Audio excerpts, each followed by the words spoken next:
प्रिय मित्रों, नमस्कार।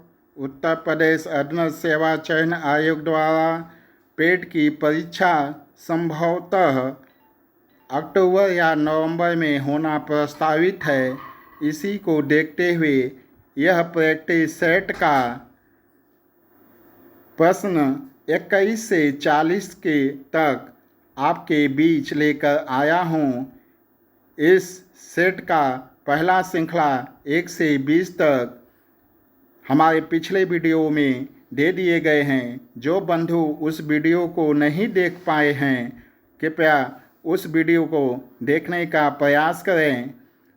और इस श्रृंखला में हम प्रश्न संख्या 21 से 40 प्रश्न तक यह वीडियो बनाया गया है।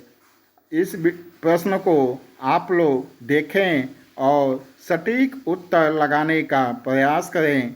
चलिए मित्रों, इस सेट श्रृंखला का 21 प्रश्न से हम वीडियो स्टार्ट करते हैं। आइए इसका 21 नंबर के प्रश्न को देखें। प्रश्न पूछ रहा है कि भारतीय संविधान के किस भाग को उसकी आत्मा की संज्ञा दी गई है। आत्मा की संज्ञा दी गई है।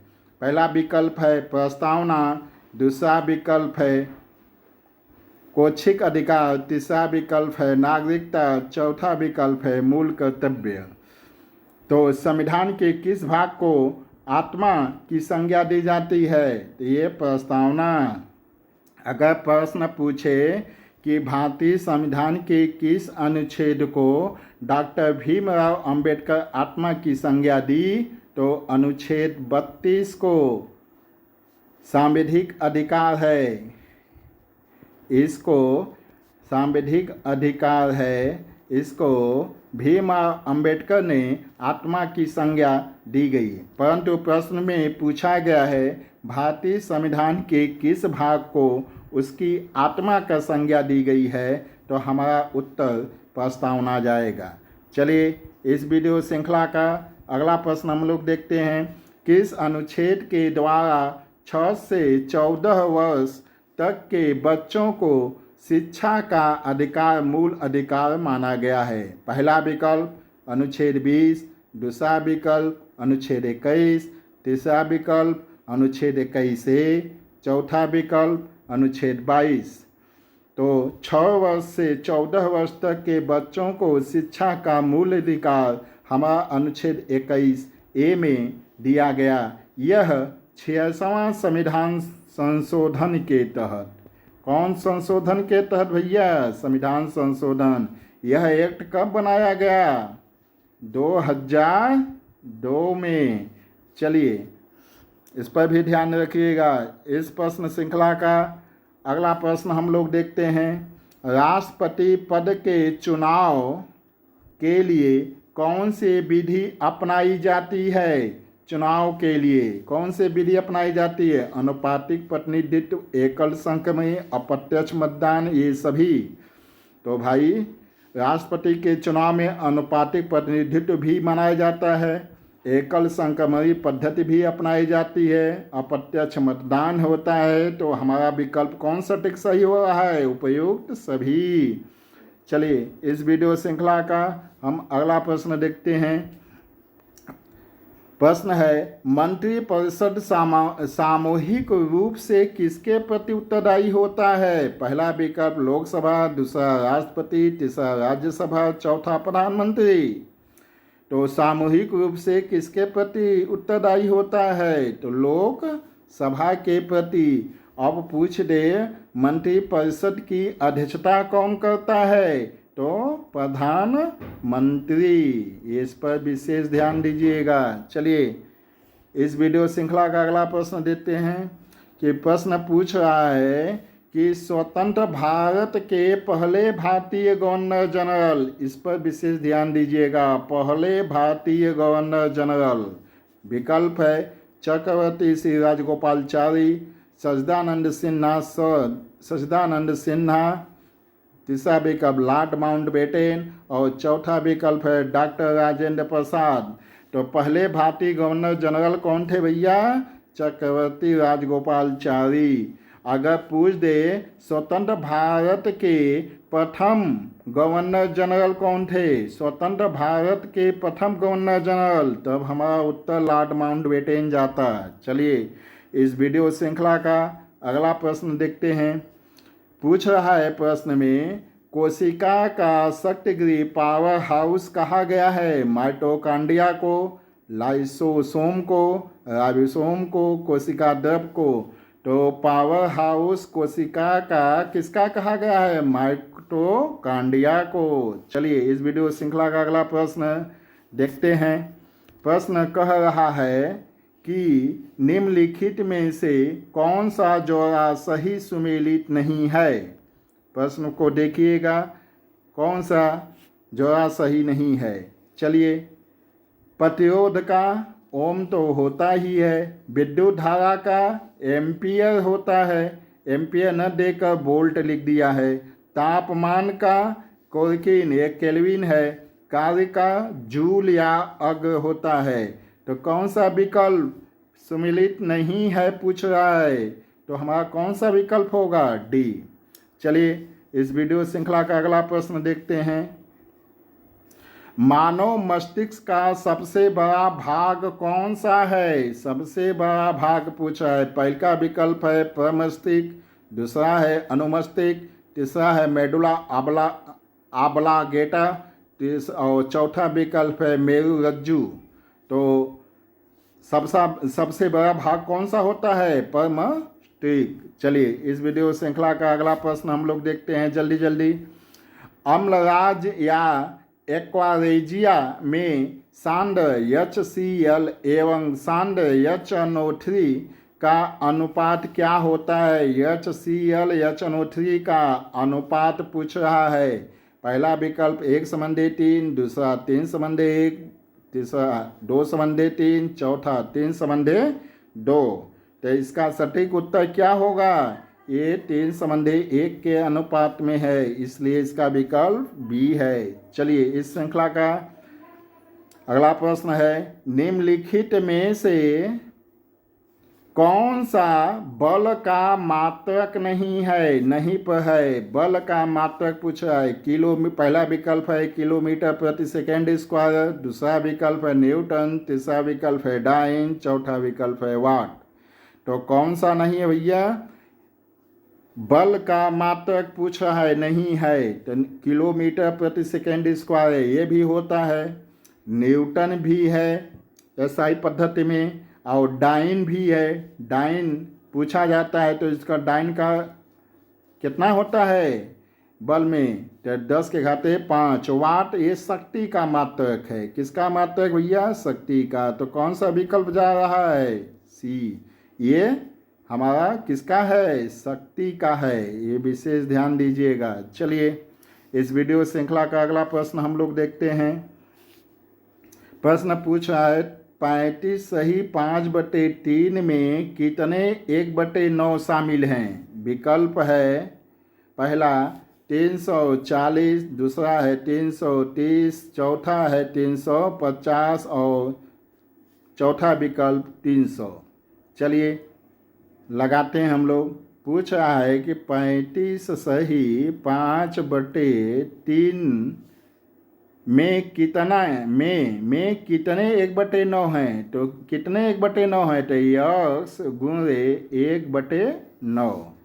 तो इसका गुणा इसमें कर लीजिए 35 में, ये 5 है, तो इसका गुणा इसमें कीजिए। 3×5 = 15 और 3×3 = 9, 1 10। 105 में 5 जोड़ दीजिए तो कितना आ गया भैया? 110/3 बराबर यक्स का 1/9 है। यक्स का ये कितना है? 1/9। तो यहाँ क्या हो गया? चलिए फिर से इस प्रश्न को लगाते हैं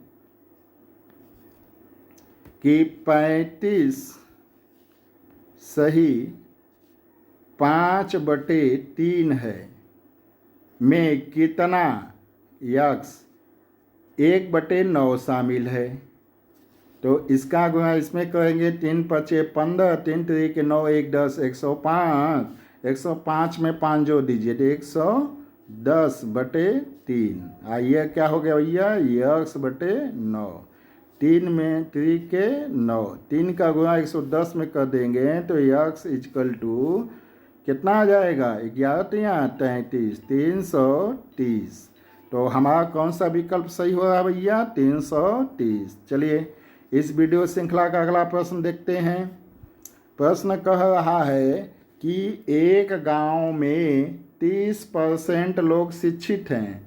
यदि गांव की कुल संख्या 6600 है तो उनमें अशिक्षित लोगों की संख्या कितनी है। विकल्प है 1980, दूसरा विकल्प है 4620 और तीसरा विकल्प है 2200 और चौथा विकल्प है 3280।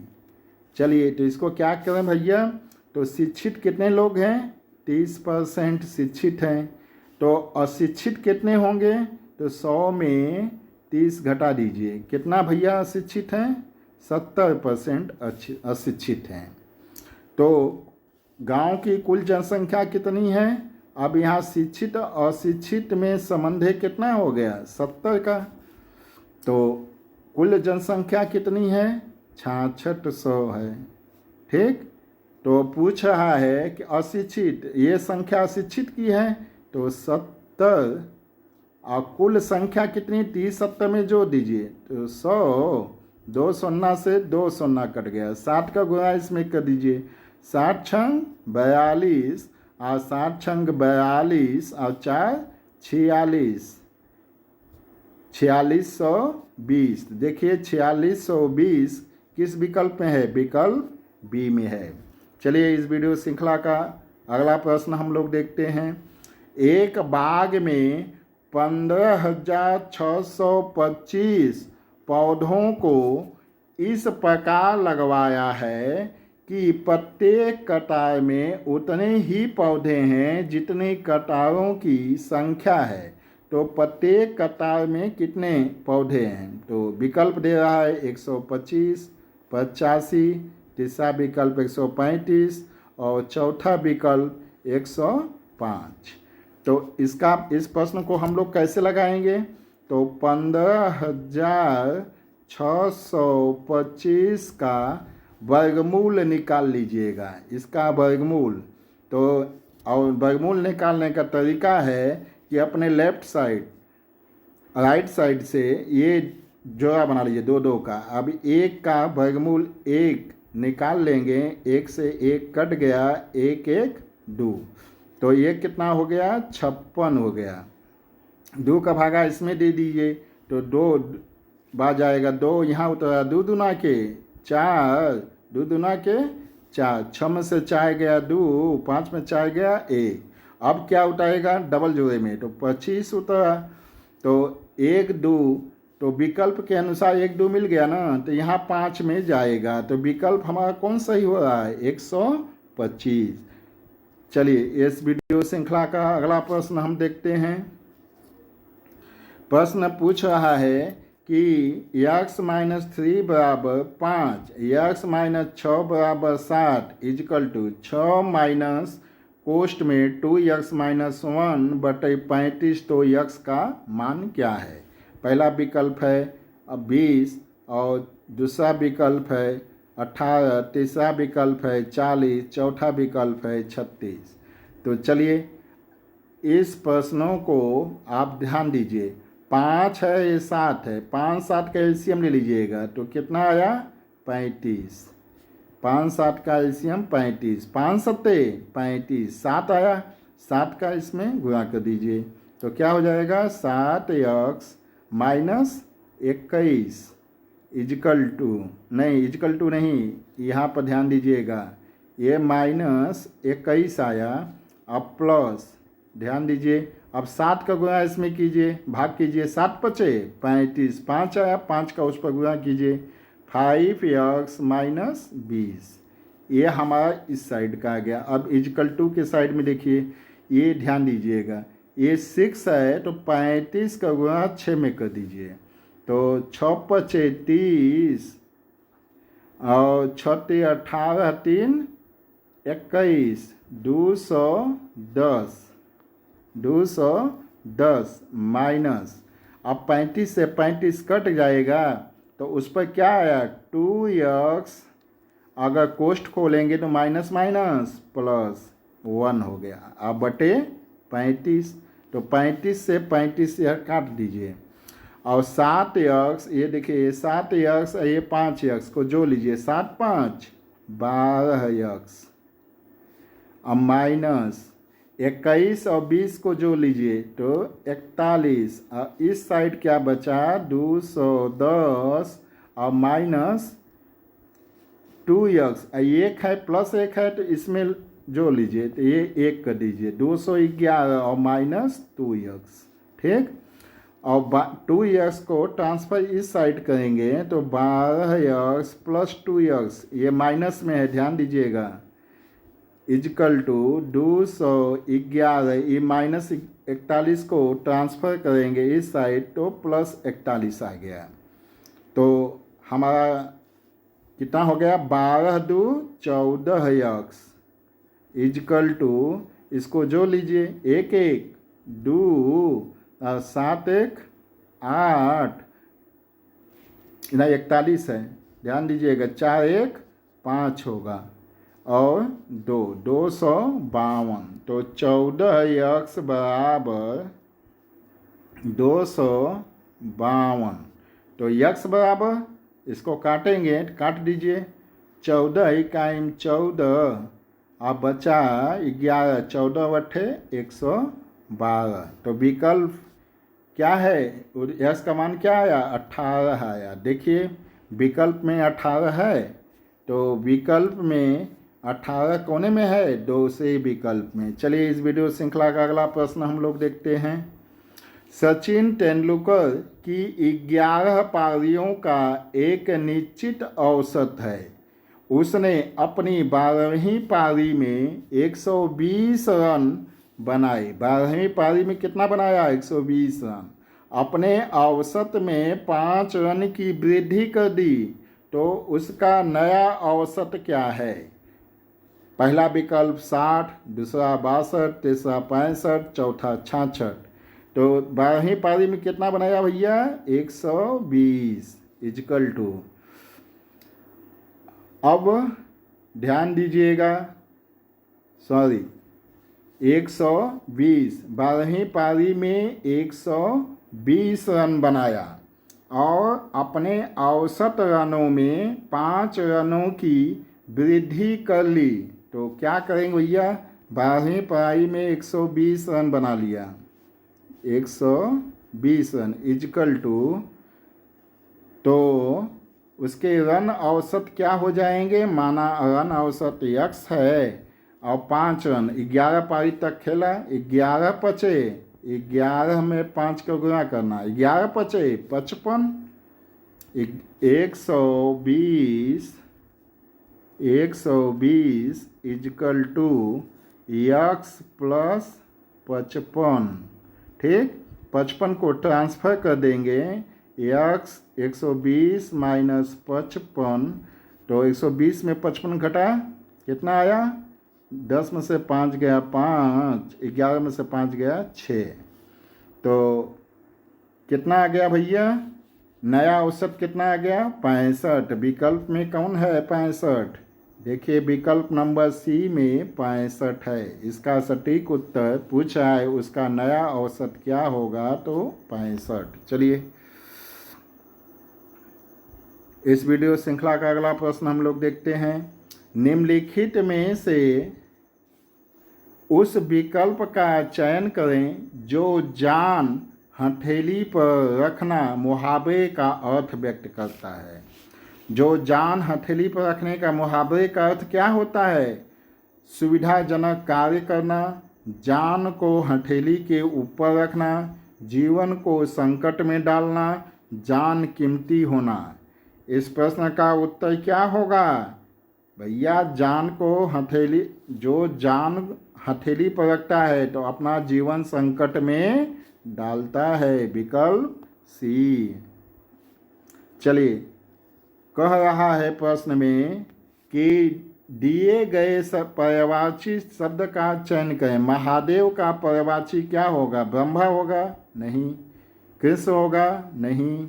विष्णु होगा? नहीं। शंकर।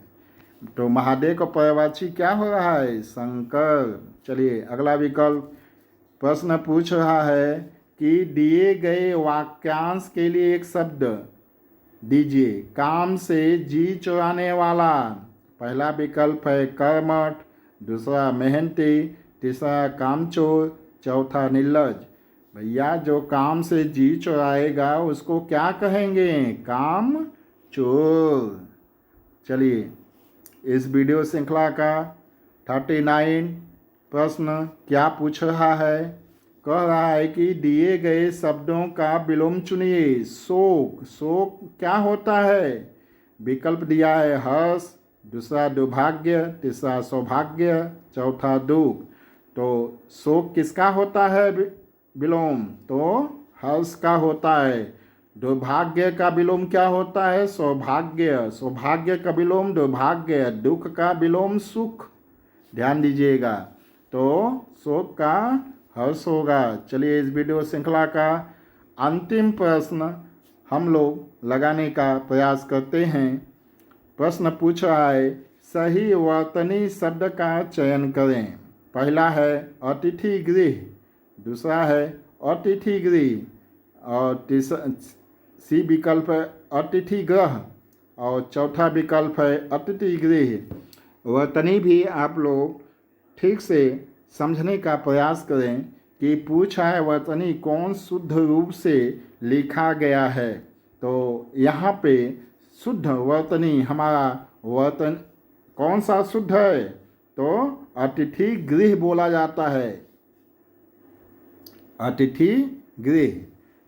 चलिए यह वीडियो श्रृंखला का यह अंतिम प्रश्न था। आप इन प्रश्नों का उत्तर आप लोग जान गए होंगे। इन प्रश्नों को हल्के में न लेकर आप इन प्रश्नों को पुनः एक बार अपने से लगाने का प्रयास करें। यह आपके लिए होने वाले परीक्षा में नितांत महत्वपूर्ण कारगर साबित होगा। यह सवाल, यह प्रश्न जो भी आपके स्क्रीन पर हल कराए गए हैं वह पेट एवं अग्निवीर जैसे परीक्षाओं के लिए नितांत महत्वपूर्ण होंगे। यह प्रश्न आप लोग पुनः लगाने का प्रयास करें। अगले वीडियो में हम क्वेश्चन नंबर 41 से क्वेश्चन नंबर 60 तक के प्रश्न हल कराए जाएंगे। तब तक के लिए यह वीडियो यहीं समाप्त होता है। जय हिंद।